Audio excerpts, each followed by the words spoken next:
Hello, വ്ളോഗാണ് കേട്ടോ. Morning vlog എൻ്റെ നേരത്തുള്ള മോർണിംഗ് വ്ളോഗ് കണ്ടിട്ടുള്ളവർക്ക് അറിയുണ്ടാവും. ഞാൻ 2 ചായക്ക് വെള്ളം വെക്കും. അപ്പോൾ ചായക്ക് വെള്ളം വെച്ചുകൊണ്ട് തന്നെ ഒരു ദിവസം തുടങ്ങാം. 2 പാത്രത്തിലായിട്ട് വെച്ചിട്ടുണ്ട്. അപ്പോൾ കറി ഞാൻ ഇന്നലെ രാത്രി തന്നെ ഉണ്ടാക്കി വെച്ചിട്ടുണ്ട്. ബീഫ് കറിയാണ് കേട്ടോ. അപ്പോൾ ചൂടൊക്കെ ആറിയ സമയത്ത് അതിൻ്റെ നെയ്യ് കട്ട പിടിച്ച് വന്നിട്ടുണ്ട്. അപ്പോൾ ഇനി ഈ കറി ഒന്ന് തിളപ്പിച്ച് കൊടുക്കണം കേട്ടോ. മീനും ബീഫ് ചിക്കനൊക്കെ നമ്മൾ തലേന്ന് വെച്ചാൽ അത്രയും ടേസ്റ്റാണ്. ടേസ്റ്റിനേക്കാളും ഞാൻ എൻ്റെ സമയം ലാഭിക്കാൻ വേണ്ടിയിട്ടാണ് രാത്രി അങ്ങനെ ചെയ്ത് വെക്കുന്നത്. അപ്പോൾ ഞാൻ പത്തിരി വാട്ടാൻ വേണ്ടിയിട്ടുള്ള വെള്ളം കൂടെ ഒരു ചെമ്പിലാക്കി വെച്ചിട്ടുണ്ട്. ഇനി ഈ കറിയും കൂടെ വെച്ച് കൊടുക്കുക. അങ്ങനെ 4 ഫ്ലെയിമിലും ഓരോന്ന് വെച്ച് കൊടുത്തിട്ടുണ്ട്.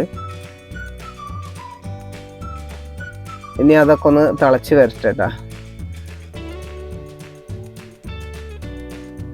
അപ്പോൾ ചായൻ്റെ വെള്ളം തിളച്ചിട്ടുണ്ട്. ഞാൻ അതിൽ ചായപ്പൊടി ഇട്ട് കൊടുക്കട്ടെ. 2 വെള്ളം തിളച്ചിട്ടുണ്ട് കേട്ടോ. അപ്പോൾ അതിൽ ഒരു ലേശം പഞ്ചസാര ഇടാത്ത കട്ടൻ ചായ ആയതുകൊണ്ട് ലേശം പൊടിയായിട്ട് ഇടുന്നുള്ളൂ.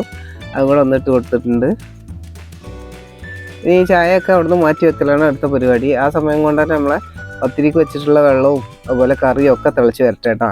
അപ്പോൾ ഞാൻ വലിയ ഫ്ലെയിമുമ്മക്ക് ഓരോന്നും ഇങ്ങനെ മാറ്റി മാറ്റി വെച്ച് കൊടുക്കും. എനിക്ക് പെട്ടെന്ന് പരിപാടി കഴിയണം വിചാരിച്ചിട്ട്. എൻ്റെ ചെറിയ മോനെ അവിടെ ഉണർത്തുന്നുണ്ട്. അപ്പോൾ ആൾ കരച്ചിലൊക്കെ ആകുമ്പോൾ തന്നെ പരിപാടിയൊക്കെ കഴിയണം. അതുകൊണ്ട് തന്നെ വലിയ ഫ്ലെയിമുമ്മക്ക് മാറ്റി കൊടുക്കുകയാണ് കേട്ടോ കറിയൊക്കെ.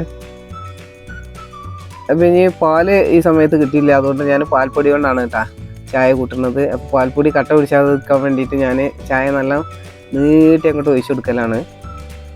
ഇങ്ങനെ ഒഴിച്ചാൽ നമുക്ക് പാൽപ്പൊടി കട്ട ഇല്ലാതെ തന്നെ ചായ അടിപൊളിയായിട്ട് കിട്ടും കേട്ടോ. അപ്പോൾ ആവശ്യത്തിനുള്ള പഞ്ചസാരയും കൂടെ ഒന്ന് ഇട്ട് കൊടുക്കുന്നുണ്ട്. പഞ്ചസാരയൊക്കെ ഇളക്കി കൊടുത്തു. അപ്പോൾ രാവിലത്തെ ചായ റെഡി ആയിട്ടുണ്ട്. ഇനി ചായ ഇപ്പം തന്നെ ഒന്നും കുടിക്കൂല, കടിയൊക്കെ ആയിട്ടേ കുടിക്കുള്ളൂ. കാലി ചായ എടുക്കുന്ന പരിപാടിയൊന്നും ഞങ്ങളെ വീട്ടിലില്ല. അപ്പോൾ ചായ ഒന്ന് മാറ്റി വെക്കുകയാണ്. ഈ സമയത്ത് കറി നന്നായിട്ട് ചൂടായി വന്നിട്ടുണ്ട്. നെയ്യൊക്കെ ഉരുകി പോയിട്ടുണ്ട് കേട്ടോ. ഇനി അത് നന്നായിട്ടൊന്ന് തിളച്ചോട്ടെട്ടാ. ഇതുപോലെ നെയ്യൊക്കെ ഉരുകി നല്ല തിക്കായിട്ടുള്ള കറി തന്നെയാണ് കേട്ടോ. അപ്പോൾ കറിയൊക്കെ റെഡി ആയിട്ടുണ്ട്. ഇനി അതൊന്ന് ഫ്ലെയിം മാറ്റി വെക്കുന്നുണ്ട്. കാരണം ഞാൻ പത്തിരി ഉണ്ടാക്കാൻ വേണ്ടിയിട്ട് വെള്ളം വെച്ചിട്ടുണ്ടല്ലോ. ആ വെള്ളം വേഗം തിളച്ച് കിട്ടാൻ വേണ്ടിയിട്ട് വലിയ ഫ്ലെയിമൊക്കെ മാറ്റുന്നുണ്ട്. കറി റെഡി ആയപ്പോൾ ആ കറിനെ ഞാൻ മാറ്റി വെച്ചിട്ടുണ്ട് കേട്ടോ. അപ്പോൾ പത്തിരിക്ക് ഉണ്ടാക്കാൻ വെച്ചിട്ടുള്ള വെള്ളം നല്ലോണം തിളച്ച് വരുന്നുണ്ട്. ഇനി പത്തിരിൻ്റെ പൊടിൻ്റെ അളവും കാര്യങ്ങളൊന്നും ഞാൻ പറയണില്ല. കാരണം ഇത് പാക്കറ്റ് പൊടിയാണ്. ഓരോ പൊടിക്കനുസരിച്ചാവും കേട്ടോ വെള്ളത്തിൻ്റെ ഒക്കെ അളവ്. അപ്പം ഞാൻ ഉണ്ടാക്കുന്ന സമയത്ത് എപ്പോഴും വെള്ളം കൂട്ടി തന്നെ വെക്കും. കുറച്ച് ലൂസായിട്ടാണെന്ന് തോന്നിക്കുമെങ്കിലും അതാണ് പത്തിരിക്ക് എപ്പോഴും നല്ലത്. പൊള്ളിച്ച് കിട്ടാൻ വേണ്ടിയിട്ട് നല്ലത് കുറച്ച് ലൂസായിട്ടുള്ള വെള്ളമാണ്. വെള്ളം കൂടിയതാണെന്ന് തോന്നും കേട്ടോ കണ്ടാൽ. പക്ഷെ വെള്ളം കൂടിയിട്ടൊന്നുമില്ല. അത് ഡ്രൈ ആയി വരും. അതിൻ്റെ കൂടെ തന്നെ ഞാൻ 1 ടീസ്പൂണോളം വരുന്ന സൺഫ്ലവർ ഓയിൽ ഒന്ന് ഒഴിച്ച് കൊടുത്തിട്ടുണ്ട് കേട്ടോ. അത് വീഡിയോയിൽ എടുക്കാൻ മറന്നു. ക്യാമറാമാനൊന്നും റെഡിയല്ല. അപ്പം ഞാൻ സ്റ്റാൻഡിലിട്ട് വീഡിയോ എടുക്കണോണ്ട് തന്നെ ചിലതൊക്കെ വിട്ടു പോകുന്നുണ്ട്. ലെങ്ത്ത് കൂടുമെന്ന് വിചാരിച്ചിട്ട് ഇങ്ങനെ കട്ട് ചെയ്ത് വീഡിയോ എടുക്കുന്ന സമയത്ത് ചിലതൊക്കെ വിട്ടു പോകും.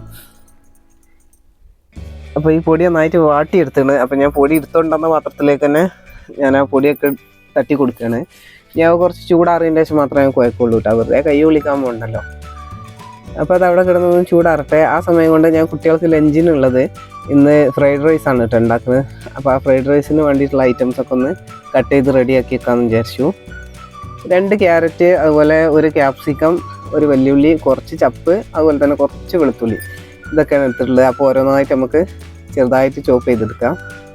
ഞാൻ വലിയ പെർഫെക്ഷൻ കിട്ടാൻ വേണ്ടിയിട്ട് നല്ല അടിപൊളിയായിട്ട് ചെറുതായിട്ടൊന്നും അറിയൊന്നുമില്ല. എന്നെ കൊണ്ട് പറ്റുന്ന കാര്യമൊക്കെയാണ് ചെയ്യുള്ളൂ. ലുക്കൊന്നും വേണ്ട, ടേസ്റ്റ് ഉണ്ടായാൽ മതി എന്നുള്ള പാർട്ടിയാണ് ഞാൻ കേട്ടോ. അപ്പോൾ എല്ലാം വേഗം ഒന്ന് ചെയ്തെടുക്കട്ടെ. എല്ലാ വീട്ടമ്മമാർക്കും അറിയണ കാര്യമാണല്ലോ. രാവിലെ നമുക്കൊക്കെ നല്ല തിരക്കാവുമല്ലോ. അപ്പോൾ സ്റ്റൈലാക്കി കട്ട് ചെയ്തെടുക്കാനൊന്നുള്ള സമയം ഉണ്ടാവില്ല. അങ്ങനെയൊക്കെ ഉണ്ടാകുമ്പോൾ ഞാൻ ചിലപ്പോൾ രാത്രി സമയം കിട്ടുകയാണെങ്കിൽ ഇതൊക്കെ കട്ട് ചെയ്ത് നല്ല ഭംഗിയിൽ കട്ട് ചെയ്ത് തന്നെ എടുത്തേക്കലാണ് കേട്ടോ. ഇപ്പോൾ അതിനൊന്നുള്ള നേരമില്ല. ചെറിയ കുട്ടി ഉണ്ടാകുമ്പോൾ പ്രത്യേകിച്ചും നടക്കില്ല. അതുകൊണ്ട് എന്നെ കൂടെ പറ്റുന്നതിനൊക്കെ ഒന്നാണ് കട്ട് ചെയ്ത് റെഡിയാക്കി എടുക്കുകയാണ്. പിന്നെ ഫ്രൈഡ് റൈസ് ആകുമ്പോൾ കുട്ടികൾക്ക് ഇഷ്ടമാണ്. ഒരുപാട് കറീൻ്റെ ഒന്നും ആവശ്യമില്ല. ഇന്നിപ്പോൾ ബീഫ് കറി ഉള്ളതുകൊണ്ട് രാവിലെ പത്തിരിക്കും ആ ബീഫ് കറി തന്നെയാണ്. അതിന് കുറച്ച് ബീഫിനിട്ട് ഡ്രൈ ആക്കിയാണ്ട് അതൊരു ഇതിന് ഫ്രൈഡ് റൈസിന് ഒരു കൂട്ടാനാക്കിയിട്ട് കൊടുക്കാമെന്ന് വിചാരിച്ച്. അല്ലെങ്കിൽ ഫ്രൈഡ് റൈസിൻ്റെ കൂടെ ഒരു വെറും തൈര് മാത്രം മതിയാവും കേട്ടോ. അപ്പോൾ ഫ്രൈഡ് റൈസിന് വേണ്ടിയിട്ട് ഞാൻ 2 കപ്പ് അരിയാണ് ഇവിടെ എടുത്തിട്ടുള്ളത്. സെല്ല ബസ്മതി റൈസ് ഉണ്ടല്ലോ, അതാണ് കേട്ടോ എടുത്ത്. അവർ ബൗളിൽ ഇട്ട് കൊടുത്ത് നന്നായിട്ടൊന്ന് കേകി കുറച്ചൊന്ന് കുതിരാൻ വേണ്ടിയിട്ട് വെള്ളം ഒഴിച്ച് കൊടുക്കാം. ബസ്മതി റൈസിന് അങ്ങനെ കുതിരാൻ വെള്ളം ഒഴിച്ച് കൊടുക്കേണ്ട കാര്യമൊന്നും ശരിക്കില്ല.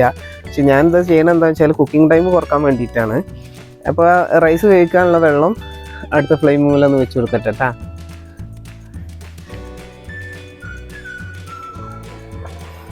അപ്പോൾ ഈ സമയം കൊണ്ട് കുറച്ച് ചൂടാറിയിട്ടുണ്ട് ഞാൻ നേരത്തെ വാട്ടി വെച്ചിട്ടുള്ള പൊടി. അതുകൊണ്ട് അതൊന്ന് നന്നായിട്ട് കുഴച്ചെടുക്കാം. ഞാൻ ഒരുപാട് കുഴച്ചും സമയം കളയില്ല, എന്നെ കൊണ്ട് പറ്റണ അത്ര കുറച്ച് സമയം കൊണ്ട് കുഴച്ചാണ്ട് എടുക്കും. അതിനാവണത് മതി എന്നുള്ള ലെവലിലാണ് കേട്ടോ. പൊടി കുഴച്ചെടുത്തതിന് ശേഷം ഞാൻ പത്തിരിക്ക് വേണ്ടിയിട്ട് ചെറിയ ബോൾസ് ആക്കി എടുക്കുന്നുണ്ട്. ബോൾസ് വല്ലാതെ വലിപ്പം കൂട്ടുന്നില്ല, കാരണം ഞാൻ വലിയ പത്തിരി ആക്കില്ല, ചെറിയ പത്തിരി ആക്കിയിട്ടാണ് എടുക്കുക. കുട്ടികളൊക്കെ ബാക്കി ഇടുന്നതിനേക്കാളും നല്ലത് ഓൾക്ക് തിന്നാൻ പാകത്തിനുള്ള സൈസല്ലേ നല്ലത്. അപ്പോൾ ഞാൻ ചെറിയ ബോൾസ് ആക്കിയിട്ടാണ് എടുക്കുന്നത് കേട്ടോ. പിന്നെ അതുപോലെ തന്നെ ഈ ബോൾസ് ഒന്നും ഞാൻ ഷെയ്പ്പാക്കി നല്ല ഉരുട്ടി എടുക്കണമൊന്നുമില്ല, എന്നെക്കൊണ്ട് കൈകൊണ്ട് ഒന്നാണ്ട് പ്രസ് ചെയ്തിടുന്നേ ഉള്ളൂ. അത്ര മോഡലാക്കി ഇതൊക്കെ ഉണ്ടൊന്നും ആവശ്യമില്ല, കാരണം ഞാൻ പ്രസ്സിലാണ് പത്തിരി ഉണ്ടാക്കുന്നത്. അപ്പോൾ ആ പ്രസ്സിൽ കിടന്ന് അമരുമ്പോൾ അതിൻ്റെ ഷേപ്പൊക്കെ താനെ വന്നോളും. ആ സമയം കൊണ്ട് തന്നെ നമ്മൾ വെള്ളം തിളച്ചിട്ടുണ്ട്. അപ്പോൾ ഞാൻ അതിലേക്ക് 2 ഏലക്കായി, ഒരു ചെറിയ പട്ടൻ്റെ കഷ്ണം, അതുപോലെ 2-3 ഗ്രാമ്പൂ ഇട്ടിട്ട് ഒരു സ്ക്വീസ് ഓഫ് ലെമൺ ഉണ്ടല്ലോ, ഒരു സ്പൂണില്ല, 1/2 സ്പൂണ് ലെമണൊന്ന് പിഴിഞ്ഞെടുത്തിട്ടുണ്ട്. എന്നിട്ട് അതിലേക്ക് ഞാൻ നേരത്തെ വെച്ച അരിയും കൂടെ ഇട്ട് കൊടുത്തു. ഈ സമയം കൊണ്ട് ഞാൻ വെച്ചിട്ടുള്ള ഫ്രൈ പാനൊക്കെ ചൂടായിട്ടുണ്ട്. അപ്പോൾ ഞാൻ പ്രസ് വെച്ച്, ഈ പ്രസ്സൊക്കെ നമ്മളെ മലപ്പുറംകാർക്ക് അറിയുണ്ടാവും, മറ്റുള്ളവർക്ക് അറിയുണ്ടാവും എനിക്കറിയില്ല. ഈ പ്രസ്സാണ് സാധാരണ നമ്മൾ പത്തിരി ഉണ്ടാക്കാനൊക്കെ എടുക്കുക. ഇതിൽ 2 സൈഡിലും ഒന്ന് എണ്ണ തടവി കൊടുത്താൽ അമർത്തി എടുത്താൽ വലിയ പരത്തി എടുക്കണ പൊടി ഇട്ട് കൗണ്ടർ ടോപ്പിൽ വെച്ച് പരത്തി എടുക്കണ പണിയൊന്നുമില്ല.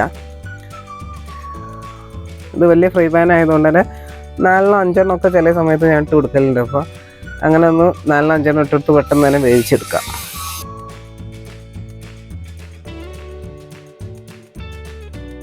പത്തിരി ചുടണമെന്നും പിന്നെ ഞാൻ പറഞ്ഞു തരേണ്ട ആവശ്യമില്ലല്ലോ, തിരിച്ച് മറിച്ച് ഇട്ട് കൊടുക്കുക, പിന്നെ ഇടയ്ക്കിടയ്ക്ക് അമർത്തിയും കൊടുക്കുക, ഇതൊക്കെ തന്നെ പരിപാടി.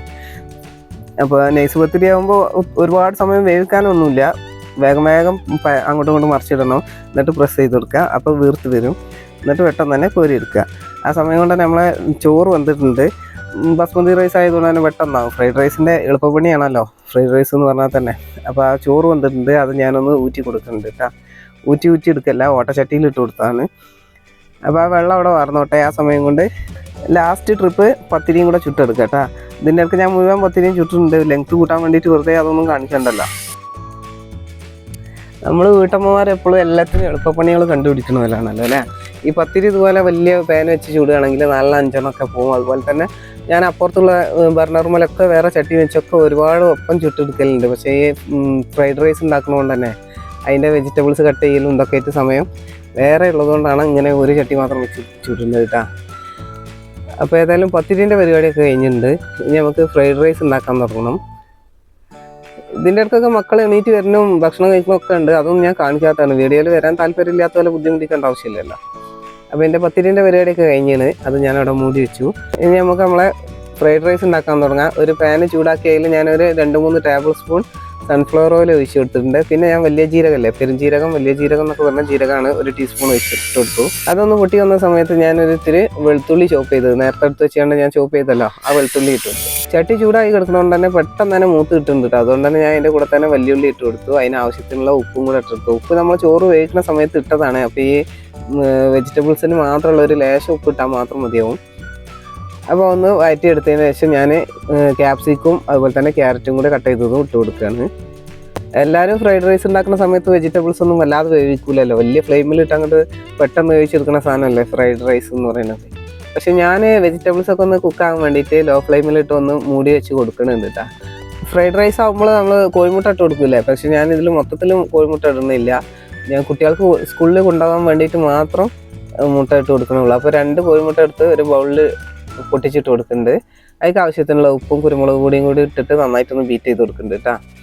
ഈ ഫ്രൈഡ് റൈസ് ഇപ്പം തന്നെ കഴിക്കാനാണെങ്കിൽ മൊത്തത്തിൽ മുട്ട ഇട്ട് കൊടുക്കുന്നതിന് കുഴപ്പമില്ല. ഞാൻ അത് കുട്ടികൾക്ക് കൊണ്ടുപോകാൻ വേണ്ടിയിട്ട് മാത്രം ചെയ്യാണ്.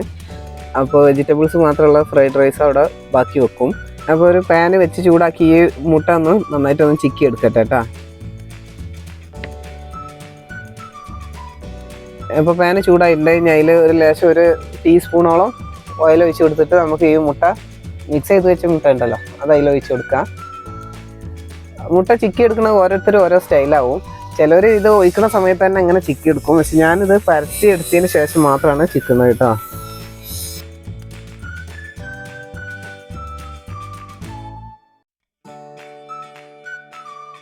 അപ്പോൾ ഒഴിച്ച് കൊടുത്തിട്ടുള്ള മുട്ട ഓംലെറ്റ് പോലെ നന്നായിട്ട് പരന്നുണ്ട്. അത് ഡ്രൈ ആവണതിൻ്റെ മുന്നേ തന്നെ ഒരു ചട്ടക എടുത്തിട്ട് സ്പാച്ചില ചട്ടക എന്തെങ്കിലും എടുത്തിട്ട് അതൊന്ന് പെട്ടെന്ന് തന്നെ ചിക്കി കൊടുക്കുക കേട്ടോ. ഇനി ഞാൻ ഇത് ലോ ഫ്ലെയിമിലിട്ട് നന്നായിട്ട് മുരിച്ചെടുക്കുന്നുണ്ട്. കാരണം കുട്ടികൾ ഉച്ചക്കല്ലേ തിന്നുക, അപ്പോൾ തന്നെ കുഴഞ്ഞ പരുവം ആവണ്ടെന്ന് വിചാരിച്ചിട്ട് നല്ല മുരിച്ചെടുക്കുന്നുണ്ട്. ലോ ഫ്ലെയിമിലിട്ട് കൊടുത്തുകയാണ് കേട്ടോ, മുരിഞ്ഞ് വരാൻ വേണ്ടിയിട്ട്. ആ സമയം കൊണ്ട് നമുക്ക് നമ്മൾ വെജിറ്റബിൾ വെന്തിട്ടുണ്ടാവുമല്ലോ, അതിലേക്ക് ചോറും കൂടെ ഒന്ന് മിക്സ് ചെയ്ത് കൊടുക്കണം. ചിലവരൊക്കെ ഫ്രൈഡ് റൈസ് ഉണ്ടാക്കുമ്പോൾ ഈ സമയത്ത് തന്നെയാണ് സോയാ സോസ് അതുപോലെ കുരുമുളക് പൊടി ഗരം മസാല ഒക്കെ വേണമെങ്കിൽ ഇട്ട് കൊടുക്കല്. ഞാൻ ചോറ് ഇട്ടതിന് ശേഷം ഇടലുള്ളൂ കേട്ടോ. അപ്പം ഞാൻ ഈ ചോറ് ഇതിലേക്കൊന്ന് തട്ടി കൊടുക്കട്ടെ. അപ്പോൾ ഇതുപോലെയുള്ള വ്ളോഗുകളൊക്കെ ഇഷ്ടപ്പെടുന്നവർ ചാനലിൽ നോക്കിയിട്ട് മറ്റുള്ള വ്ളോഗുകളൊക്കെ ഒന്ന് കണ്ടു നോക്കട്ടെ. വീഡിയോസൊക്കെ ഇഷ്ടമാണെങ്കിൽ ഒരു ലൈക്ക് കൊടുക്കാനും അഭിപ്രായങ്ങളൊക്കെ കമൻറ്റിലൂടെ അറിയിക്കാനൊന്നും മറക്കരുത്. അപ്പോൾ ഞാൻ ചോറ് മുഴുവനായിട്ട് ഇതിൽ തട്ടി കൊടുത്തിട്ടുണ്ട്. ഇനി വെജിറ്റബിൾസൊക്കെ എല്ലാ ഭാഗത്തും എത്തുന്ന പോലെ ഒന്ന് നന്നായിട്ട് ഇളക്കി കൊടുക്കട്ടെ. ഇത് നന്നായിട്ടൊന്ന് മിക്സ് ചെയ്തെടുത്തതിന് ശേഷം അതിന് കുറച്ചാണ് ഞാൻ ആ കോഴിമുട്ട ചിക്കി വെച്ചിട്ടുണ്ടല്ലോ അതിൽ ഇട്ട് കൊടുക്കുന്നത്. അപ്പോൾ ഈ വെജിറ്റബിൾസൊക്കെ എല്ലാ ഭാഗത്തും ഒരുപോലെ ആയിട്ടുണ്ട് കേട്ടോ. ഇനി നമുക്ക് നേരത്തെ ചോപ്പ് ചെയ്ത് വെച്ചിട്ടുള്ള ചപ്പും കൂടെ ഇട്ട് കൊടുക്കാം. ഇനി ഞാൻ നേരത്തെ പറഞ്ഞല്ലോ, എല്ലാവരും ആദ്യം തന്നെ ഇടും കുരുമുളക് പൊടി ഇതൊക്കെ മസാല ഇടുന്നവർ ഇട്ടാ. കുരുമുളക് പൊടി ഗരം മസാല ഒക്കെ ഇടുന്നവർ ആദ്യം ഇട്ട് കൊടുക്കും. ഞാൻ ഈ സമയത്താണ് ഇടുന്നത്. 1 ടീസ്പൂൺ മാത്രം കുരുമുളക് പൊടി ഇട്ടിട്ടുണ്ട്. അതുപോലെ ഒരു 1/2 ടീസ്പൂൺ ഗരം മസാല ഇട്ടിട്ടുണ്ട്. ഇനി ഒരു 1/2 ടീസ്പൂൺ വരുന്ന സോയാ സോസും കൂടെ ഒന്ന് ഒഴിച്ചു കൊടുത്താണ്. ഒരുപാടൊന്നും ഇത് വേണ്ട, കൂടിപ്പോയ ചോറിൻ്റെ കളർ തന്നെ വ്യത്യാസം വരും കേട്ടോ. അതുകൊണ്ട് എല്ലാം കുറച്ച് മതി. എന്നിട്ട് മൊത്തത്തിലൊന്ന് മിക്സ് ചെയ്തെടുക്കുക. അപ്പോൾ നമ്മളെ ഫ്രൈഡ് റൈസ് അവിടെ റെഡി ആയിട്ടുണ്ട്. ഞാൻ ഫ്ലെയിമൊക്കെ ഓഫ് ആക്കി കൊടുത്ത് ഞാൻ അതിന് കുറച്ച് ഈ ഫ്രൈ ചെയ്ത് വെച്ചിട്ടുള്ള കോഴിമുട്ട ഉണ്ടല്ലോ, ചിക്കി ഫ്രൈ ചെയ്തിട്ടുള്ള അതിക്ക് ആവശ്യത്തിനുള്ള ഇട്ട് കൊടുത്തുകൊണ്ട് നമ്മളെ ചെമ്പ് അവിടെ മൂടി വെച്ച് ഇനി ഇതൊന്ന് നന്നായിട്ട് മിക്സ് ചെയ്തെടുക്കട്ടെ കേട്ടോ. ഒരു തവി വെച്ച് ഇളക്കിയിട്ട് ഇത് മിക്സ് ആയി വരുന്നില്ല. അപ്പോൾ ഞാൻ 2 എടുത്തിട്ടുണ്ട്. അത് പെട്ടെന്ന് തന്നെ മിക്സ് ആയി കിട്ടും. അപ്പോൾ ഇതും റെഡി ആയിരുന്നു കേട്ടോ. ഇനി ഈ ഫ്ലെയിമും കൂടെ ഒന്ന് ഓഫാക്കി കൊടുത്തിട്ട് ഞാൻ കഴുകാനുള്ള പാത്രങ്ങളൊക്കെ കുറച്ചവിടെ നിരന്നിട്ടുണ്ട്. അതൊക്കെ ഒന്ന് കഴുകി എടുക്കട്ടെ കേട്ടോ. കുറേ പാത്രങ്ങൾ നിരത്തി വെക്കുന്നത് കാണാൻ ദേഷ്യമാണ്. അതുകൊണ്ട് ഞാൻ ആദ്യം തന്നെ കുറച്ചായതൊക്കെ പെട്ടെന്ന് കഴുകി എടുക്കുകയാണ്. അപ്പോൾ മുഴുവൻ പാത്രം കഴുകി എടുത്തിട്ടുണ്ട്. ഇനി ഞാൻ നേരത്തെ പറഞ്ഞല്ലോ കുട്ടികൾക്ക് ലഞ്ചിന് കൊടുക്കാനാണ്, ടിഫിൻ ബോക്സിൽ കൊടുക്കാനാണ്. അപ്പോൾ ഈ കറിയിൽ നിന്ന് ഞാൻ കുറച്ച് നല്ല ബീഫ് നോക്കി കോരി എടുത്തൊന്ന് ഫ്രൈ ആക്കി എടുക്കുന്നുണ്ട്. ഒരുപാട് ഫ്രൈ ആക്കണില്ല, കുറച്ചൊന്നും ഫ്രൈ ആക്കണേ ഉള്ളൂ. അപ്പോൾ ഒരു പാൻ വെച്ച് ചൂടാക്കി ഞാൻ അതിൽ ഈ ബീഫ് ഇട്ട് കൊടുക്കുകയാണ് കേട്ടോ. ഇതിൻ്റെ കൂടെ ഞാൻ മസാലയൊന്നും ഒരുപാട് ഇട്ട് കൊടുക്കണില്ല, കാരണം ചെറിയ കുട്ടിക്കാണ് കൊടുക്കുന്നത്. വലിയവർക്ക് വേണമെങ്കിൽ കുറച്ചും കൂടി മസാല ഇട്ട് എരിവ് കൂട്ടിയൊക്കെ ചെയ്യാം. കുറച്ചും കൂടി കുരുമുളക് പൊടി അതുപോലെ ഗരം മസാല ഒക്കെ കൂടുതലിട്ടാൽ കുറച്ചും കൂടി ടേസ്റ്റ് ഉണ്ടാവും. പക്ഷെ ഞാനത് ചെയ്യുന്നില്ല, കാരണം എൻ്റെ മക്കൾക്ക് വലിയ എരിവൊന്നും ഇഷ്ടമല്ല. ഞാനതിലേക്ക് കുറച്ച് വെളിച്ചെണ്ണ ഒഴിച്ച് കൊടുക്കുന്നുണ്ട് കേട്ടോ. 1 ടീസ്പൂണോളം വരുന്ന വെളിച്ചെണ്ണ ഒന്ന് ഒഴിച്ച് കൊടുക്കുന്നുണ്ട്. അതും ഒരുപാടൊന്നും ഒഴിക്കണില്ല, കുറച്ച് ഒഴിച്ചിട്ടുള്ളൂ, കാരണം നല്ല നെയ്യുള്ള ബീഫാണ്. അപ്പോൾ ഇനി നമുക്കിതൊന്ന് നന്നായിട്ട് ഡ്രൈ ആക്കി എടുക്കുക. അപ്പോൾ ഞാൻ നേരത്തെ പറഞ്ഞല്ലോ, എൻ്റെ ചാനലിൽ കുക്കിംഗ് വീഡിയോസും അതുപോലെ വ്ളോഗ്സൊക്കെ ഇഷ്ടംപോലെ ഉണ്ട്. ഇഷ്ടപ്പെടുന്നവർ, ഇതുപോലത്തെ വീഡിയോസ് ഇഷ്ടപ്പെടുന്നവർ ആ വീഡിയോസൊക്കെ ഒന്ന് കണ്ട് അഭിപ്രായങ്ങളൊക്കെ അറിയിക്കാനും ലൈക്ക് ഇടാനൊന്നും മറക്കരുത്. ഓരോരുത്തർക്കും ഓരോ ഇഷ്ടങ്ങളാണല്ലോ. ചിലർക്ക് കുക്കിങ്ങേ ഇഷ്ടം ഉണ്ടാവില്ല, ചിലർക്ക് കുക്കിങ് വ്ളോഗ് അങ്ങനത്തെ ഒക്കെ ആവും ഇഷ്ടം. അപ്പോൾ അവനവൻ്റെ താല്പര്യത്തിനനുസരിച്ച് ഈ വീഡിയോ ഇഷ്ടപ്പെടുകയാണെങ്കിൽ മാത്രം മറ്റുള്ളവരിലൊന്ന് പോയി കണ്ടു നോക്കാം. അപ്പോൾ ഇത്ര ഡ്രൈ ആയിട്ടുണ്ട്. ഞാൻ ഇത് മതിയെന്ന് വെക്കുന്നുണ്ട്. ഒരുപാട് ഡ്രൈ ആക്കി എടുത്തിട്ടുണ്ടെങ്കിൽ ഉച്ച സമയം ആകുമ്പോഴത്തേന് കല്ല് പോലെ ആവും. അതുകൊണ്ട് ഞാൻ പാക്ക് ചെയ്യാൻ തുടങ്ങിയത് കേട്ടോ. ഒരു ടിഫിൻ ബോക്സ് എടുത്തിട്ടുണ്ട്. അപ്പോൾ നേരത്തെ റെഡിയാക്കി വെച്ചാൽ നമ്മളെ ഫ്രൈഡ് റൈസ് ഉണ്ടല്ലോ, അതായിക്കൊന്ന് ഇട്ട് കൊടുക്കുക. അപ്പോൾ പാത്രത്തിൽ ഞാൻ കൂട്ടാനായിട്ട് ആകെ ആ ബീഫും ഒരു തക്കാളി സോസും മാത്രമാണ് കൊടുക്കുന്നത് കേട്ടോ. അപ്പോൾ ചോറ് തന്നെ ആവശ്യത്തിന് വെച്ച് കൊടുക്കുന്നുണ്ട്.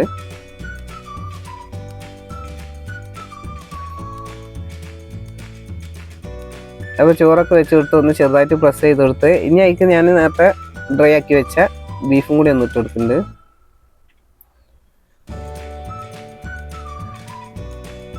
ബീഫ് നല്ല ചൂടുണ്ട്, ചോറ് കുറച്ച് ചൂടാറിയിട്ടുണ്ട് കേട്ടോ. ഞാൻ സാധാരണ ലഞ്ച് ബോക്സിക്ക് ചോറ് റെഡിയാക്കി കൊടുക്കുമ്പോൾ ഒക്കെ ചൂടാറിയിട്ടേ പാക്ക് ചെയ്യലുള്ളൂ. ഇത് കുറച്ച് നേരം വൈകിയിട്ടുണ്ട്, വീഡിയോ എടുക്കുന്ന സമയം കൊണ്ട് സമയം പോയത് അറിഞ്ഞില്ല. അതുകൊണ്ട് ഇപ്പം തന്നെ പാക്ക് ചെയ്യേണ്ട ആവശ്യമുണ്ട്.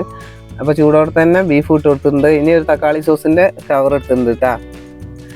അത് ഞാൻ ഇതിൻ്റെ സൈഡിൽ വെച്ച് ടിഫിൻ ബോക്സ് മൂടി കൊടുക്കുകയാണ്. ഞാൻ ഈ തക്കാളി സോസ് അതിലിട്ട് മൂടിയതിൻ്റെ ശേഷമാണ് ഞാൻ ഓർത്തത് ആ ബീഫ് ചൂടാണല്ലോ എന്ന്. അതിൻ്റെ ശേഷം ഞാൻ എടുത്ത് വെച്ചിട്ടുണ്ട് കേട്ടോ. ഇനി ചൂടോടെ പ്ലാസ്റ്റിക് കവർ ഉള്ളിലിട്ടെന്നൊന്നും കരുതണ്ട, അത് മാറ്റിയിട്ടുണ്ട് അതിൻ്റെ ഉള്ളിൽ നിന്ന്. അപ്പോൾ ബ്രേക്ക്ഫാസ്റ്റും അതുപോലെ തന്നെ കുട്ടികൾക്ക് സ്കൂളിൽ ഉണ്ടാകാനുള്ള ലഞ്ച് ബോക്സും റെഡി ആയിട്ടുണ്ട്. ഇനിയും പണികൾ ബാക്കി എടുക്കുന്നുണ്ട്. അപ്പോൾ തൽക്കാലം നമുക്ക് ഇവിടെ നിർത്താം. വീഡിയോ ഇഷ്ടമെങ്കിൽ ലൈക്ക് കൊടുക്കുക, സബ്സ്ക്രൈബ് ചെയ്ത് കൂടെ കൂടുക. Thank you for watching.